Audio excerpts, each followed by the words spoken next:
președinte al Consiliului Concurenței despre ordonanța numărul 12 din 31 iulie 2014, care a modificat și a completat legea concurenței și a intrat în vigoare pe 9 august 2014. Am să merg pe ideea întrebărilor pe care le-am transmis în scris și în măsura în care, mă rog, mai sunt neclarități, o să intervin pe parcurs. Deci, este acest normativ, această ordonanță, inițiativa Consiliului Concurenței. În cazul în care nu este, vă rog să precizați cine a fost inițiatorul. Nu, în esență, e inițiativa noastră, pentru că știți probabil, acum câțiva ani am preluat atribuțiile privind concurența în nivelul la Ministerul de Finanțe. Legea concursului. Deci pentru noi e o activitate relativ nouă. Deci am preluat-o în bună măsură pentru că se crea o confuzie în mintea oamenilor. Dacă aveai Consiliul Concurenței care nu aplica legea concurenței neloiale, ci Ministerul de Finanțe o aplica. Da? Și asta confuziona pe mulți oameni din mediul de afaceri. Înțeleg că măcar semantică, o anumită logică la Consiliul Concurenței este aici concurența neloială. Oricum, pentru o activitate relativ nouă pentru Consiliu, pe baza unei legi care era foarte veche și nu mai fost modificată de mult timp, s-a pus problema de a moderniza cadrul legislativ. Dar că a durat extrem de mult acest proces, da, de modernizare. Cât? Ne-au avut 2 ani. Din momentul când am avut prima variantă a legii, iar că a fost asistența pentru crearea legii a fost introdusă în programul cu Banca Mondială. Deci am beneficiat de asistența celor din Banca Mondială. Au fost 2 experți germani, da? Deci, în măsură, e o inspirație germană. 2, ne-am consultat foarte mult cu mediul de afaceri din România. Și, desigur, cu ceilalți parteneri instituționali, pentru ceea ce numim concurență neloială, găsim anumite bucățele și în alte instituții, da? Unde este legislație, chiar legislație europeană. Deci, pe anumite bucăți are atribuții Autoritatea de Consumator. Și avem și directive europene, deci stau legale mai clar. Pe protecția proprietății intelectuale, de să nu fie copiat brand.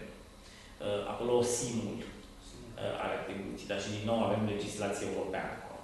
Dar rămânea o serie de aspecte care țin de concurența neloială, de care se ocupa înainte Ministerul de Finanțe și care acum ne revin nouă în bună măsură. Undeva mai pare și CNA-ul, dar să spunem într-un rol secundar în publicitatea înșelătoare. Adică CNA-ul nu face decât să pună în practică decizii pe care le ia Ministerul de Finanțe, în speță. Da, ei se asigură de niște lucruri care spune Ministerul de Finanțe că nu trebuie să apară, ei se asigură să nu apară la televizor. Dar fondul, dacă e ok sau nu să apară, dacă e publicitate înșelătoare sau nu o stabilește CNA-ul, ci o stabilește la Finanțe. Deci sunt multe instituții implicate care nu vorbesc între ele. Am stat un pic, încerc să grupez sau divaghez în alte întrebări pe care le-a spus. Da? Deci aveam părți ale aceluiași fenomen economic, să spunem, care reveneau diferitor instituții. Am încercat, unul, să nu intrăm peste atribuțiile altora și mai ales acolo, să nu... și evident că unde vorbim de legislație europeană, nici nu putem să o facem, chiar dacă am fi vrut. Să modernizăm bucățica care ne revine nouă și 3, să asigurăm o coordonare între toate aceste instituții. Da? Și de asta am venit, a fost ideea noastră de a crea Consiliul Interinstituțional. Tocmai pentru a strânge în jurul același mese pe toți cei care se ocupă de concurență neloială. Acum ne mai întrebat dumneavoastră de ce sunt mai puține faptele de concurență neloială ca urmare a acestei ordonanțe. Pentru că vrem să liberalizăm. Sunt anumite lucruri pe care Dumnezeu știe de ce, legiuitorul român în 91 le considera ca fiind nocive și le-a interzis prin lege și care, cel puțin în părerea mea, sunt manifestări ale pieței libere și ele trebuie să fie permise Un exemplu ar fi așa numitul furta dezorganizare prin preluarea angajaților. În principiu, eu înțeleg de ce o firmă poate fi deranjată dacă îi plac angajații, dar angajații sunt oameni liberi. Dacă nu găsesc un serviciu care e bun, mi se pare absolut firesc să e dreptul lor să plece la o firmă care le plătește sau le asigură condiții mai bune. Nu văd de ce asta trebuie să fie ilegal. Dacă ei fug cu informații, asta e altceva. Asta putem sancționa. Dacă legea veche era sancționată? Da, dezorganizare. Dacă luai un număr mare de angajați la un concurent al tău, sau la o altă firmă, da, era ilegal. Știi? Deci nu dacă dezorganizai, dacă luai atât de mulți încât ăla nu mai putea să funcționeze, dar e ilegal. Nu știu, dacă statesc prost angajații și ea sunt dispus să plece pentru condiții mai bune, nu văd de ce asta trebuie să fie ilegal. În același timp, e adevărat că inspirându-ne de la nemți, am lăsat și o flexibilitate. Da? Deci am restrâns am menționat numai două tipuri de încălcări în mod expres, dar în același timp nu știu cum evoluează piața economică. Da? Iar legea nu se schimbă foarte des. Și de asta am spus, dom'le, poate Consiliul să identifice și alte tipuri de practici, ca fiind concurență neloială, ceea ce facem și la concurență, și la legea, ne-am zis că deja nu din legea concurenței. Și în legea concurenței avem o enumerare de tipuri de încălcări, dar nu e limitativă. Da? Și cumva așa am gândit-o și aici. Bun, am dat noi am menționat două manifestări concurente loiale, lăsând posibilitatea ca, în funcție de cum evoluează practica noastră, cum evoluează viața economică, să considerăm că și alte comportamente sunt ilegale, dar, cum facem și la concurență, le vom preciza în legea secundară, adică nu o să... Eu sunt de acord, dintre noi noastre înțeleg o preocupare că infracțiune legitimă, privind evitarea arbitrarului. Da, nu, o companie trebuie să aibă o idee când face ceva, dacă e legal sau ilegal. Deci un om de bună credință că vrea să respecte legea, trebuie să poată să o respecte. Și atunci vom preciza prin legislația secundară, vom da instrucțiuni, repet, cum facem și în cazul concurenței. Deci va fi un efort de a ghida comportamentul celor din piață, da? Nu o să-i lăsăm, repet, victimele unui comportament abuziv, arbitrar, în care vine un funcționar și te amendează pe ceva ce nu avea nicio idee că ar fi ilegal. Am înțeles. Iar în cazul în care, să zicem, se descoperă unele chestiuni care sunt, să zicem, importante, care au distorsionat piața la un nivel important, se poate amenda legea ulterior, nu mă gândesc.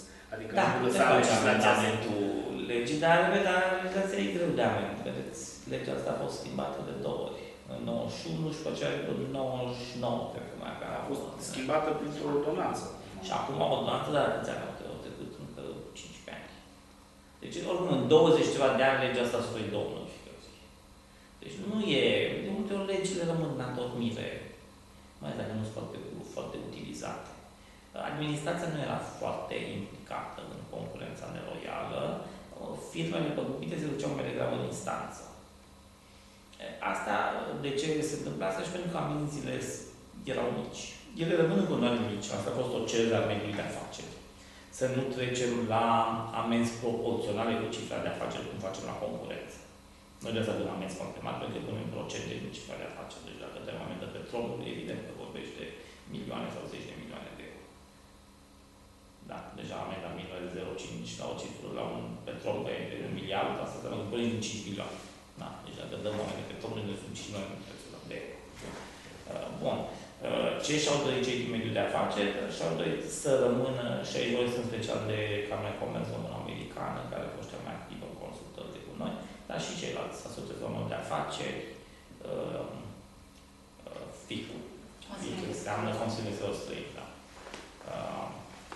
Eu spun, dom'le, am vrea Consiliul să dea amenzi sume mici, dar în același timp e important să avem o decizie a Consiliului care să constate o încălcare a legii, pentru că putem folosi după aceea în instanță când cerem daune. Deci avantajul pentru firmele păgubite este nu atât faptul că cel care îi păgubește ia o amendă, pentru că repet, sumele sunt mici, ci pentru că noi putem să stabilim, să ordonăm încetarea practicii. Da, deci putem să-i spunem unei companii să nu mai facă lucrul pe care îl făcea înainte, nu știu, să nu mai lanseze anumite mesaje. sau să nu folosească anumite informații pe care le obțin și așa mai departe. Și doi, decizia noastră poate fi folosită sau e folosită ca bază pentru o decizie în instanțe. Deci nu se mai, firma nu mai trebuie să mai dovedească instanțe că s-a încălcat legea, ci trebuie să stabilească mai prejudicii. Și atunci poate. O să vedem. Nu? Ordonanța e nouă, am aplicat-o până acum. Deci vom vedea cum vor evolua lucrurile. Dar cam asta e gândirea ei. Înțeles. Ați spus și bine, mai modifica, acum ce e mai important? Bun, noi ne-am grăbit ca să dăm totuși după un proces ăsta lung de consultare, am vrut să avem o lege și e și prinsă în acordul cu Banca Mondială. Da? Deci avem o mică presiune să o dăm mai repede. Fiind ordonanță însă, de ordonanță simplă, deci dată lucrările la vacanțe parlamentare, n-am putut să modificăm anumite părți care țin de componenta penală. Pentru că sunt în cuvântul sunt și fapte penale, spionaj industrial, e penal. Lucrurile astea vor fi abordate acum când intrăm în Parlament. Deci o să avem o serie de amendamente care vor fi aduse în Parlament. De asta și spuneți că vedeți diferențe între legea de pe site și ordonanța.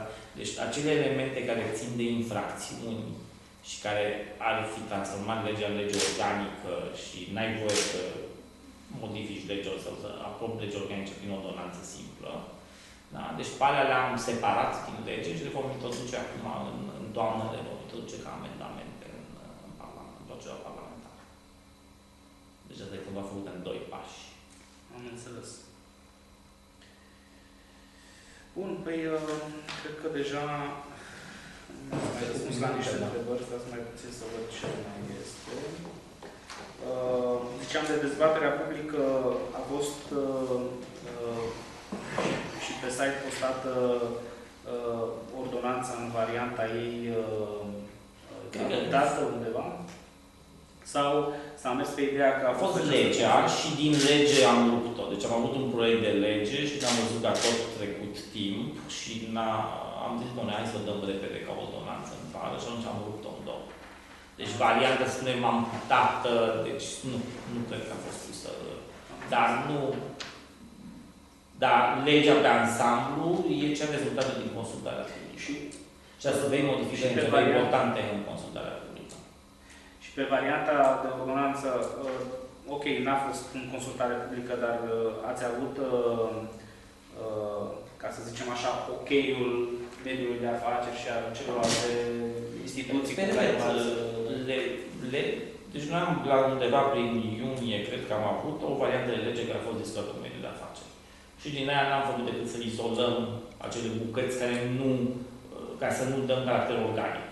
Aici, pe urmă, discuția a fost cu Ministerul de Justiție, că ei sunt cei care sunt cei mai atenți.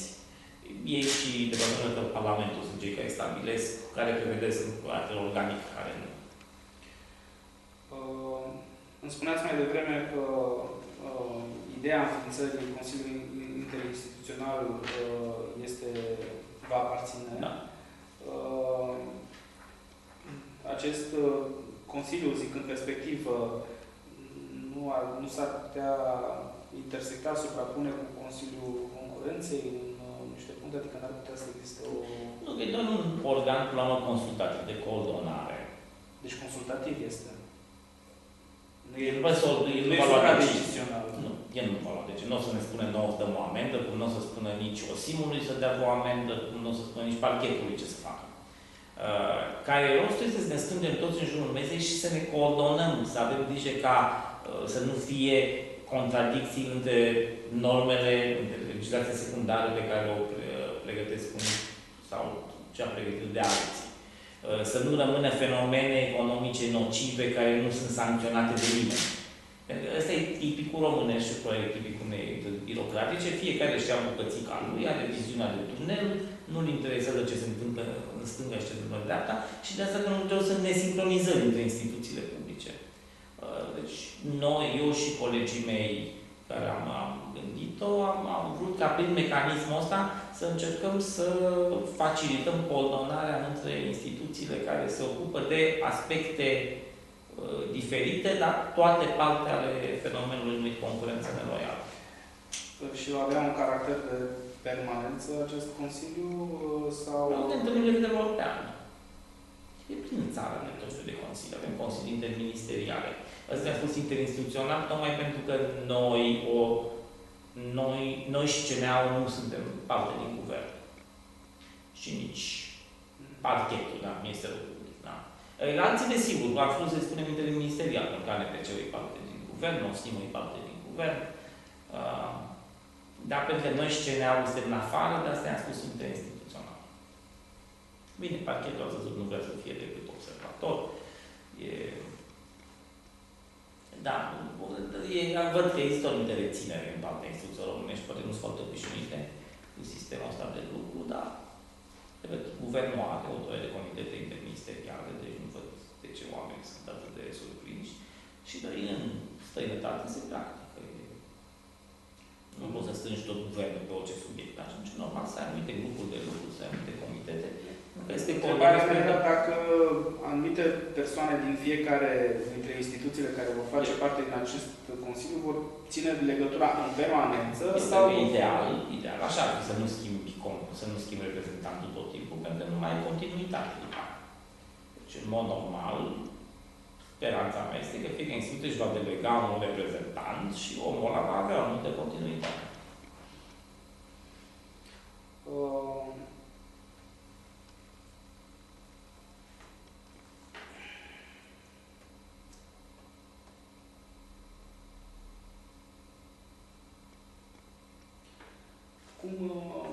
Dacă puteți detalia puțin, ați abordat acest subiect al,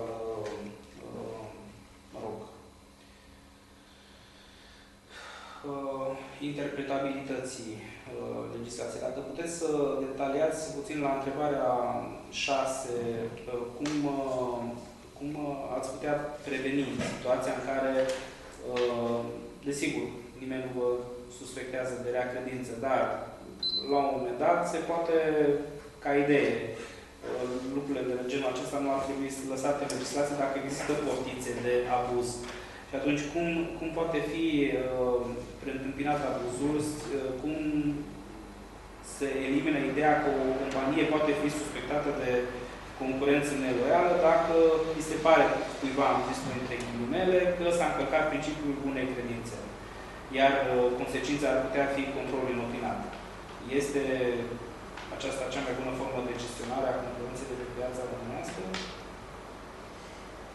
Eu înțeleg ce spuneți, dar să nu am o soluție aici. Pentru că dacă faci o lege, în România mă sunt specialiști în eludatul, nu găsesc portițe în lege. Dar aceștia, dacă faci o lege care este extrem de precisă, trebuie să faci foarte rigidă.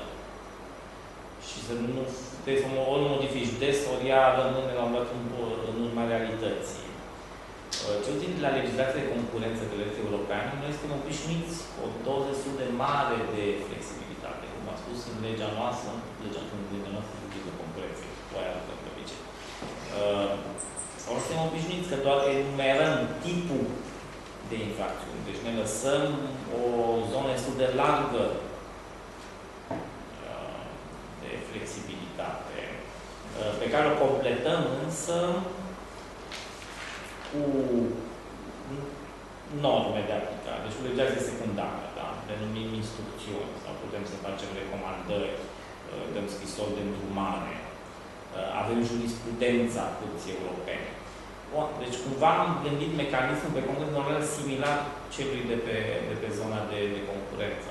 Deci cum văd eu lucrurile, pe măsură ce constatăm în practica noastră, vedem anumite lucruri care se pare că nu sunt ok, putem să dăm niște recomandări sau niște instrucțiuni, da, ca să orientăm comportamentul companiilor. La urmă, pericolul este destul de mic la concurență neloială, pentru că amenziile pe care le dăm, presupun că am abuzat.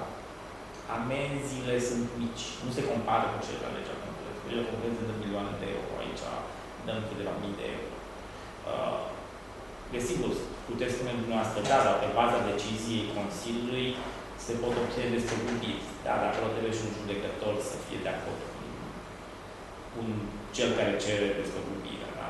Deci mi se pare că riscul de abuz e relativ mic în această lege, datorită faptului că sancțiunile sunt